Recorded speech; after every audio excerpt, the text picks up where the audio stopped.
Hotel Bijoya প্যালেসে পুলিশের নাটকীয় হানা ঘিরে উঠেছে একাধিক প্রশ্ন। গোপন সূত্রে খবর পেয়ে আজ পূর্ব আগরতলা থানার বিশাল পুলিশ বাহিনী হানা দেয় বিকে রোড স্থিত সেই হোটেলে।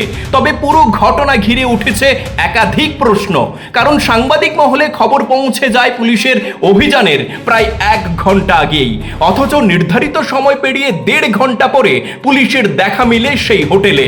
এমনকি প্রত্যক্ষদর্শীদের দাবি, পুলিশ গাড়ি থেকে নামতেই হোটেল মালিকের সঙ্গে ছিল অত্যন্ত ঘনিষ্ঠ আচরণ ও কথোপকথন। এরপরেই শুরু হয় তথাকথিত তল্লাশি অভিযান। যদিও পুলিশের পক্ষ থেকে জানানো হয়েছে অভিযোগের ভিত্তিতে অভিযান চালানো হলেও তেমন কিছু পাওয়া যায়নি। তবে প্রশ্ন উঠেছে, যদি অবৈধ কার্যকলাপের নির্দিষ্ট অভিযোগ থেকেই থাকে, তাহলে কেন পুরো হোটেলে তল্লাশি করা হলো না? কেন শুধুমাত্র রেজিস্টারভুক্ত কয়েকটি রুম তল্লাশি করেই বেরিয়ে গেল পুলিশ?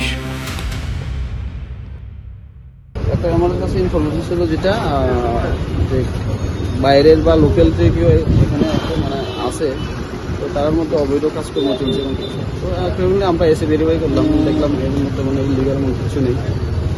এটাই আমার কজন ছিল রুমে? আপনারা তো রুমে ঢুকলেন, আমরা 4 জন পেলাম রুমে। তারা কি রেজিস্ট্রেশন করে ঢুকেছে না?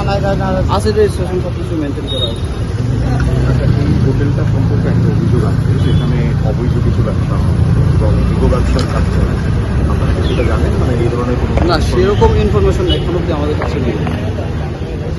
থাকে আমরা একটু অ্যাকর্ডিংলি অ্যাজ করলাম, আমরা লিগ্যাল অ্যাকশন। এখন কতজন ভিজিটর এই হোটেলে বসবাস করে? এখন আমরা টোটাল পেয়েছি 6 জন পেয়েছি। ঠিক আছে, 6 মানে 6টা বুকিং? না, 3টা রুমে 6 জন পেয়েছি।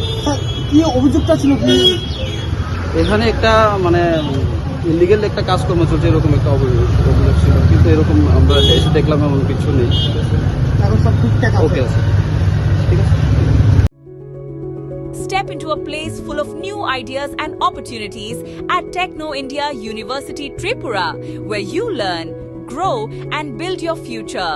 A place that truly helps your dreams become a reality.